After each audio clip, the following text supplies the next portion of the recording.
মে মাসের শুরুতে ভারত ও পাকিস্তানের মধ্যে ৪ দিন ধরে চলা সংঘাত যুদ্ধবিরতিতে শেষ হয়। দুই দেশই নিজেদের বিজয় দাবি করলেও সামরিক বিশ্লেষকরা বলছেন, এই সংঘাতে সবচেয়ে বেশি লাভবান হয়েছে চীনের প্রতিরক্ষা শিল্প।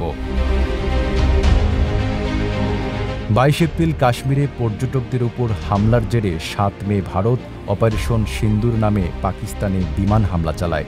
ভারত দাবি করে এতে সন্ত্রাসী ঘাঁটি ধ্বংস হয় এবং শতাধিক সন্ত্রাসী নিহত হয়।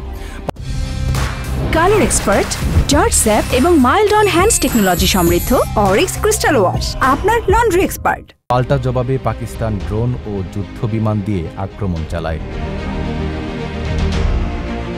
ভারত ফরাসি ও রুশ যুদ্ধবিমান রাফাল ও সু-30 ব্যবহার করলেও পাকিস্তান ব্যবহার করে চীনের সহায়তায় তৈরি জে-10 ও জে-F-17। পাকিস্তান দাবি করে তাদের জে-10 6টি ভারতীয় যুদ্ধবিমান ভূপাতিত করেছে, যদিও ভারত এ দাবি স্বীকার করেনি।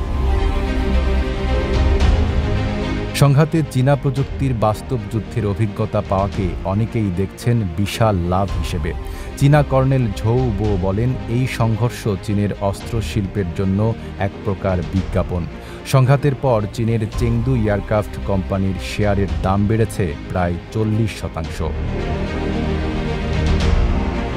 বিশেষজ্ঞরা বলছেন, প্রযুক্তিগত মানে এখনও চীন পশ্চিমা দেশগুলোর তুলনায় পিছিয়ে থাকলেও ধারণাগত বিজয় চীনেরই হয়েছে। কারণ পাকিস্তান চীন সামরিক সহায়তা ভারতকে চাপে ফেলেছে এবং যুদ্ধের প্রপাগান্ডায় ভারত পিছিয়ে পড়েছে।